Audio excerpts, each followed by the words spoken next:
M V ഗോവിന്ദന്റെ വാർത്താ സമ്മേളനം തുടരുകയാണ്. അതിൽ ഞങ്ങളെ സംബന്ധിച്ചിടത്തോളം സംഘടനാപരമായിട്ട് പരിശോധിക്കുക. നിങ്ങൾക്ക് വേറെ എന്ത് വേണമെങ്കിലും എടുക്കാം, നിലപാട് സ്വീകരിക്കാം. അതൊക്കെ ഞങ്ങളുടെ സംഘടനാപരമായ കാര്യം ഞങ്ങൾ പരിശോധിച്ചോളാം. വല്ലാതെ ഈ ഞങ്ങളെ സംഘടനാ നിലപാട് പഠിപ്പിക്കാൻ പുറപ്പെടരുത് നിങ്ങൾ, പ്രത്യേകിച്ച് മാധ്യമങ്ങൾ. ഞങ്ങൾക്ക് വ്യക്തമായ ഒരു കാഴ്ചപ്പാടുണ്ട്. ആ കാഴ്ചപ്പാട് വെച്ചിട്ടാണ് ഞങ്ങൾ സംഘടന കൈകാര്യം ചെയ്യുക. അത് ഞങ്ങൾ പരിശോധിക്കും. അതൊക്കെ പരിശോധിക്കും, ഭയപ്പെടേണ്ട. ഇവിടെ കോടികൾ പിരിച്ചതിൻ്റെ ഭാഗമായിട്ടുള്ള കണക്ക് ഇപ്പോൾ പറഞ്ഞിട്ടില്ലല്ലോ. നിങ്ങൾക്ക് ഒരു വെപ്രാളുമില്ലല്ലോ, ഒരു വേദനയില്ലല്ലോ. അതെന്താ ഒരു മറുപാട് ചോദ്യമല്ല. ഞാനാ ചോദ്യം ചോദിക്കുന്നത്. ഞങ്ങളെ സംബന്ധിച്ചിടത്തോളം കൃത്യമായിട്ട് നിലപാട് സ്വീകരിച്ചു പോകും. ഞാൻ എല്ലാ കാലത്തും പറയുന്ന പോലെ ഇതും പറയുകയാണ്. അതിപ്പോൾ ആയിട്ടില്ല. നിങ്ങൾ വെറുതെ രക്തസാക്ഷി ഫണ്ടെന്ന് ഒരു നായാ പൈസ ഒരു തരത്തിലും വഞ്ചിക്കാനോ പറ്റിക്കാനോ അനുവദിക്കുന്ന പ്രശ്നമേ പാർട്ടിയെ സംബന്ധിച്ചിടത്തോളം ഇല്ല. ഉറപ്പാണ്. അല്ല, ഉയർന്നു വന്നത് ശരി, വേറെ അത് പറയാം. ഉയർന്നു വന്ന ആരോപണം ഉൾപ്പെടെയുള്ള കാര്യങ്ങളെ സംബന്ധിച്ച് അവിടെ പരിശോധിച്ച് ആവശ്യമായ നിലപാട് സ്വീകരിക്കുമെന്നാണ് ഞാൻ പറഞ്ഞത്. അതിൻ്റെ അകത്ത് ഞങ്ങൾ ഇടപെടേണ്ടിയിട്ടുണ്ടെങ്കിൽ അപ്പോൾ ഇടപെടും.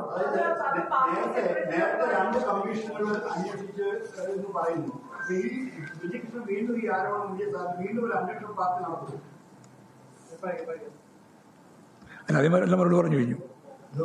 അതിന് ഞാൻ മറുപടി പറഞ്ഞു കഴിഞ്ഞു. അത് ഞാൻ പറഞ്ഞല്ല കഴിഞ്ഞോ. അതൊക്കെ പാർട്ടി ജില്ലാ കമ്മിറ്റിയാണ് പരിശോധിക്കുന്നത്. ജില്ലാ കമ്മിറ്റി പരിശോധിക്കട്ടെ. പരിശോധിച്ചതിന് ശേഷം നമുക്ക് എന്തെങ്കിലും ഇടപെടേണ്ടിയുണ്ടെങ്കിൽ ഇടപെടും. അത്രയേ ഉള്ളൂ. അതെ, അങ്ങനെയാ പറഞ്ഞത്. അല്ല, അതിപ്പോൾ നിങ്ങളോട് പറയേണ്ട കാര്യമില്ല. എങ്ങനെയാണ് പരിഹരിച്ചത്? പാർട്ടി സംഘടനക്കകത്ത് കൈകാര്യം ചെയ്ത മുഴുവൻ കാര്യവും പത്രസമ്മേളനത്തിൽ വിളിച്ച് പറയണമെന്ന് പറഞ്ഞാൽ ആരും പറയോ? അതൊന്നും പറയാൻ ഉദ്ദേശിക്കുന്നില്ല. ഞങ്ങളെങ്ങനെയാണ് സംഘടനാപരമായ കാര്യം കൈകാര്യം ചെയ്യുന്നതൊന്നും സംഘടനാപരമല്ലാത്ത രീതിയിൽ പുറത്ത് പറയാൻ സംഘടനക്ക് സാധിക്കില്ല. ഒരു ക്രമക്കേടിനും പാർട്ടി കൂട്ടു നിൽക്കില്ല. അത് പറഞ്ഞ അതിപ്പോൾ നിങ്ങൾ പോലീസിലൊക്കെ കൊടുക്കുന്ന ആളുകളെ, അതല്ലേ ഞാൻ നേരത്തെ പറഞ്ഞത്, കൊടുത്തു പരിശോധിക്കേണ്ട ആളുകളെ പറ്റിയല്ലേ നിങ്ങൾ പറഞ്ഞുകൊണ്ടിരിക്കുന്നത്. കോടാനുകോടി ഉറുപ്പിക ചൂരൽമലയിലെ പാവപ്പെട്ട മനുഷ്യർക്ക് കൊടുക്കാൻ വേണ്ടിയിട്ട് വീടുണ്ടാക്കുമെന്ന് പറഞ്ഞിട്ട് 300 വീട് 350 വീട് പറഞ്ഞിട്ട് എവിടെ പോയി? വീടും പോയി പണവും പോയി. അപ്പോൾ അപ്പോഴൊന്നും ഒരു വികാരപ്രകടനം നിങ്ങൾക്കായിരിക്കില്ലല്ലോ. ഞങ്ങളെ സംബന്ധിച്ചിടത്തോളം ഞാൻ ഉറപ്പിച്ച് പറയാണ്, ഒരു നയാ പൈസ ഈ പറയുന്ന രക്തസാക്ഷി ഫണ്ട് ഉൾപ്പെടെയുള്ള ഒരു ഫണ്ടിൽ നിന്നും നഷ്ടപ്പെടാൻ CPIM അനുവദിക്കുന്ന പ്രശ്നമില്ല. ആരായാലും ആവശ്യമായ നിലപാട് പാർട്ടി സ്വീകരിക്കുന്നുണ്ട്. മുമ്പ് സ്വീകരിച്ചിട്ടുണ്ട്, ഇനിയും സ്വീകരിക്കാൻ ചെയ്യും. അതിലൊന്നും വിട്ടുവീഴ്ച ചെയ്യുമെന്ന് നിങ്ങൾ ധരിക്കേണ്ടിയില്ല. അത്രയേ ഉള്ളൂ കാര്യം. യെസ്, ആ ക്രൈമായിട്ട് കൈകാര്യം ചെയ്യും. അതും കൈകാര്യം ചെയ്യും. ക്രൈമും കൈകാര്യം ചെയ്യും. ഇനി ക്രൈം കൈകാര്യം ചെയ്യാൻ വേണ്ടിയിട്ട് വിഷമം നിങ്ങൾക്ക് ഉണ്ടാവണ്ട. അതാ പറഞ്ഞ രക്തസാക്ഷി ഫണ്ടിന്റെ ഭാഗമായിട്ട് ഒരു നയാ പൈസ ചോർന്നു പോകാനോ അല്ലെങ്കിൽ തെറ്റായ രീതിയിൽ കൈകാര്യം ചെയ്യാനോ പാർട്ടി അനുവദിക്കുന്ന പ്രശ്നമില്ല, അനുവദിച്ചിട്ടുമില്ല. ഉറപ്പായിട്ട് ഞാൻ പറയുകയാണ്. അതല്ലേ പറഞ്ഞേ. അവിടെ ചർച്ച ചെയ്ത് വരട്ടെ.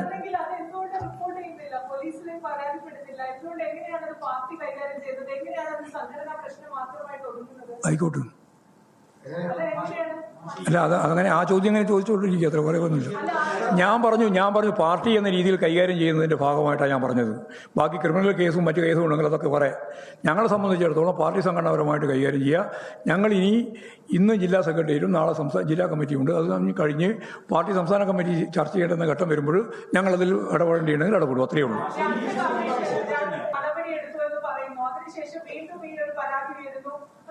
സംസ്ഥാന സെക്രട്ടറി അറിഞ്ഞിരുന്നു, മുഖ്യമന്ത്രിക്ക് അറിവുണ്ടായിരുന്നു, ഒരു പരിഹാരവും ഉണ്ടായില്ല എന്ന് പറയാനുണ്ടായ സാഹചര്യം എങ്ങനെയാണ്? അത് അദ്ദേഹത്തോട് ചോദിക്കണം. അങ്ങനെ എന്താ കാര്യം ഉണ്ടായത്? ഞങ്ങളോട് ചോദിക്കേണ്ട കാര്യം എന്താണ്? നീതി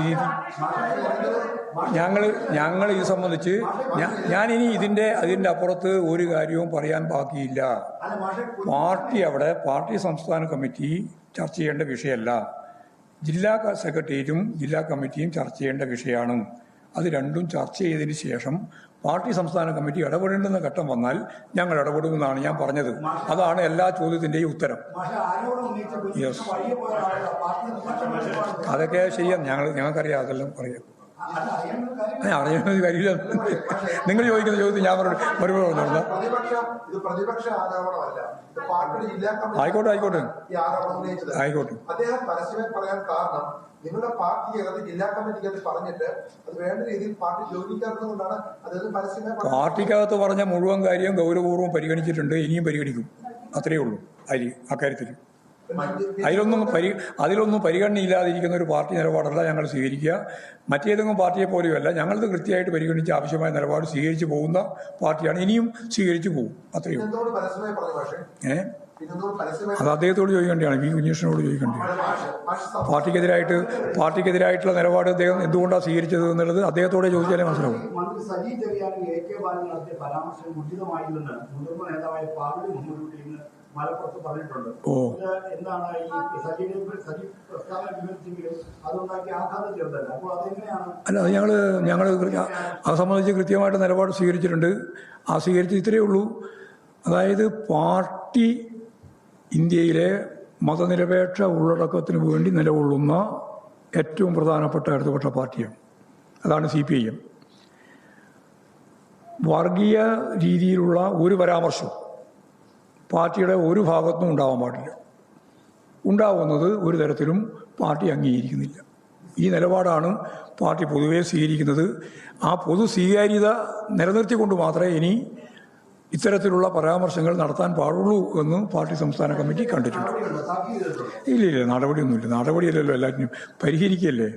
അദ്ദേഹം തന്നെ ആ കാര്യം ചൂണ്ടിക്കാണിച്ചല്ലോ, ഖേദം പ്രകടിപ്പിച്ചല്ലോ. പിന്നെ നടപടി എന്താണ്? അല്ലല്ല, ഞങ്ങൾ പറഞ്ഞിട്ടൊന്നുമില്ല. ഞങ്ങൾ പറഞ്ഞിട്ടല്ല ആദ്യം പറഞ്ഞതും, ഞങ്ങൾ പറഞ്ഞിട്ടല്ല ഈ പറഞ്ഞ ഖേദം പ്രകടിപ്പിച്ചതും.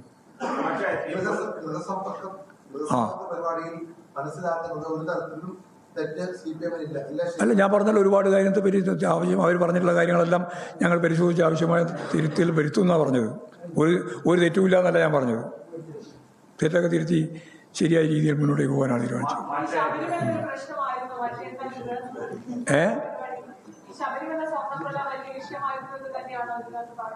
അല്ലല്ല, അങ്ങനെയല്ല. അതും നിങ്ങൾ ഉപയോഗിച്ചിട്ടുണ്ടെന്നാണ് പറഞ്ഞത്. വാർത്താ മാധ്യമങ്ങളും അതുപോലെ തന്നെ ബൂർഷ്വ പാർട്ടികളും അതിനെയൊക്കെ ഉപയോഗിച്ച് തെറ്റായ രീതിയിലുള്ള പ്രചാരങ്ങൾ നടത്തിയിട്ടുണ്ട്. അത് കുറേ ശേഷിച്ചിട്ടുണ്ടെന്നാണ് പറഞ്ഞത്.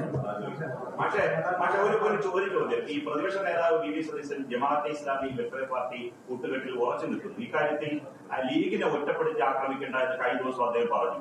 ഇതിൽ പറയാൻ LDF-നും CPM-നും അവകാശമില്ല, ഈ ഒരു കൂട്ടുകെട്ടിനെ സംബന്ധിച്ച് വിമർശിക്കാൻ അവകാശമില്ല എന്ന വാദമാണ് പ്രതിപക്ഷ നേതാവ് തുടർച്ചയായി നടത്തുന്നത്. അത് പ്രതിപക്ഷ നേതാവ് ശരിക്കും വർഗീയ പ്രചാരവേലയാണ് നടത്തുന്നത്. പ്രതിപക്ഷ നേതാവും കോൺഗ്രസും എടുത്തുകൊണ്ടിരിക്കുന്നത് വർഗീയതയോടൊപ്പം ചേർന്ന് മുമ്പോട്ടേക്ക് പോകാനുള്ള പ്രവർത്തനമാണ്. എന്നിട്ട് മറ്റാർക്കും പറയാനാവും. അദ്ദേഹത്തിന് മാത്രമേ വർഗീയ പരാമർശവും വർഗീയ പ്രവർത്തനവും നടത്താൻ പാടുള്ളൂ, മറ്റാർക്കും അതിനെപ്പറ്റി എതിരായി മിണ്ടാൻ പാടില്ല എന്ന് അദ്ദേഹം പറയുന്നതിൽ എന്ത് കൈയ്യുള്ളത്? അദ്ദേഹമാണ് കേരളത്തിലെ ന്യൂനപക്ഷ വർഗീയതയുടെ ഏറ്റവും പ്രധാനപ്പെട്ട വിഭാഗമായ ജമാഅത്തെ ഇസ്ലാമിയുമായിട്ട് ഇനിയും ഞങ്ങൾ കൂട്ടുകൂടും. ലോകം മുഴുവൻ ഇസ്ലാമിക രാഷ്ട്രം വേണം എന്ന് വാദിക്കുന്നവരാണ് അവർ, ജമാഅത്തെ ഇസ്ലാമി. അത് തന്നെയാണ് ഞങ്ങളുടെ പരിപാടി എന്ന് ഇപ്പോഴും ആവർത്തിച്ച് അവർ പറഞ്ഞുകൊണ്ടിരിക്കുകയാണ്. അപ്പോഴും വി ഡി സതീശൻ പറയുന്നത് ഞങ്ങൾ അവരുമായിട്ട് ചേരും. വർഗീയതക്കെതിരായിട്ട് ഞങ്ങൾക്കെതിരെ വിമർശിക്കാൻ ഒരാൾക്കും അവകാശമില്ല എന്ന് പറഞ്ഞാൽ പറയുന്നതിൻ്റെ അർത്ഥം എന്താ? വർഗീയതയാണ് അവർ ചെയ്തുകൊണ്ടിരിക്കുന്നത്. അവർ തരാതരം പോലെ BJP-യുമായിട്ടും അതുപോലെ തന്നെ RS-ഉമായിട്ടും അതുപോലെ ജമാഅത്തെ ഇസ്ലാമുമൊക്കെ ഒക്കെ ചേരുന്ന ഒരു അവസ്ഥയാണ് കോൺഗ്രസ് ഇവിടെ കേരളത്തിലുള്ളത്.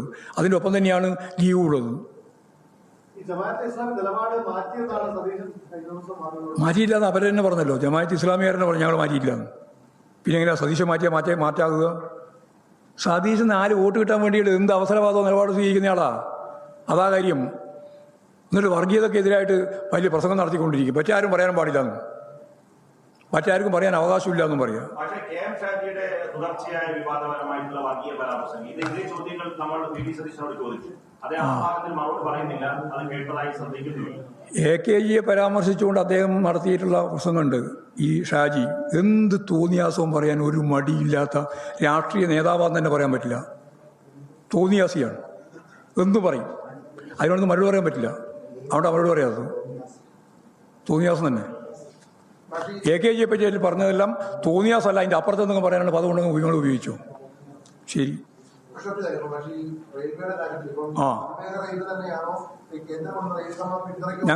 ഞങ്ങളെ സംബന്ധിച്ചിടത്തോളം എല്ലാ സാധ്യതകളും ഏത് സാധ്യതകളും ഈ അതിവേഗ അല്ലെങ്കിൽ അർദ്ധ അതിവേഗ റെയിൽപാളത്തിന് വേണ്ടി ഉപയോഗിക്കാം എന്ന് തന്നെയാണ് ഞങ്ങൾ കാണുന്നത്. ഏത് തരത്തിലുള്ള നിർദ്ദേശങ്ങളും വരട്ടെ, നമുക്കത് പരിശോധിക്കാവുന്നതാണ്.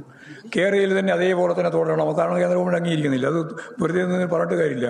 അപ്പോൾ അത് സംബന്ധിച്ചെല്ലാമുള്ള പുതിയ പ്രൊജക്റ്റുകൾ വരുന്നുണ്ടെങ്കിൽ അതിനെയും നമുക്ക് പരിശോധിക്കാവുന്നതാണ്, ആവശ്യമായ നിലപാട് സ്വീകരിക്കാവുന്നതാണ്.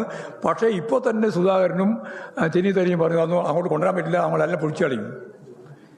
ഇവരെല്ലാം യഥാർത്ഥത്തിൽ കേരളത്തിൻ്റെ വികസന വിരുദ്ധമായ നിലപാട് സ്വീകരിക്കുന്നവരാണ്. കാലഹരണപ്പെട്ടു പോയ രീതിയാണ് അവതരിപ്പിക്കുന്നത്. ഞാൻ അത്രയും ഇപ്പം പറയുന്നുള്ളൂ. ഇത് സംബന്ധിച്ച ചർച്ച സിഎംഒ പി ശ്രീധരനുമൊക്കെ നടത്തിയിരുന്നു പാർട്ടിക്ക്. വിവിധ വിഷയങ്ങളിൽ CPIM സംസ്ഥാന സെക്രട്ടറി MV ഗോവിന്ദൻ പ്രതികരിക്കുകയായിരുന്നു. എന്തായാലും VD സതീശനെ വർഗീയത വളർത്താനുള്ള ശ്രമമാണ് സതീശൻ നടത്തുന്നതെന്ന് വിമർശിക്കുന്നു. അതോടൊപ്പം അതിവേഗ പാതയ്ക്ക് എല്ലാ പിന്തുണയും CPIM നൽകും, അത് വരണം. അത് വികസന വിരുദ്ധ കാഴ്ചപ്പാടാണ് UDF നടത്തുന്നത്. അതുകൊണ്ടാണ് UDFന്റെ പ്രധാനപ്പെട്ട കോൺഗ്രസ് നേതാക്കളൊക്കെ ഇതിനെ എതിർത്ത് സംസാരിച്ചത്. കെ സുധാകരൻ അടക്കമുള്ള ആളുകൾ എതിർത്ത് സംസാരിച്ചത് എന്ന് പറയുന്നു. അതോടൊപ്പം കണ്ണൂരിലെ രക്തസാക്ഷി ഫണ്ട് തട്ടിപ്പുമായി ബന്ധപ്പെട്ട ആരോപണങ്ങൾ ഉയർന്ന പശ്ചാത്തലം അത് കണ്ണൂരിലെ ജില്ലാ കമ്മിറ്റിയാണ് പരിശോധിക്കേണ്ടത്. സംസ്ഥാന കമ്മിറ്റി ഇടപെടേണ്ട സാഹചര്യം വന്നാൽ അത് ഇടപെടും എന്ന് പറയുന്നു. അതോടൊപ്പം ഗൃഹ സന്ദർശനം നടത്തി വിവിധ മേഖലകളിൽ നിന്ന് ആളുകളിൽ നിന്ന് പ്രതികരണങ്ങൾ ലഭിച്ചു. നല്ല പ്രതികരണമാണ് ഉള്ളത്. ഒരു ഭരണവിരുദ്ധ വികാരം ഉണ്ട് എന്ന് കരുതുന്നില്ല. ഇതൊക്കെ ഉൾപ്പെടുത്തിക്കൊണ്ടുള്ള ഒരു പ്രകടന പത്രിക തെരഞ്ഞെടുപ്പിന് മുൻപ് തയ്യാറാക്കുമെന്നും MV ഗോവിന്ദൻ പറയുന്നു.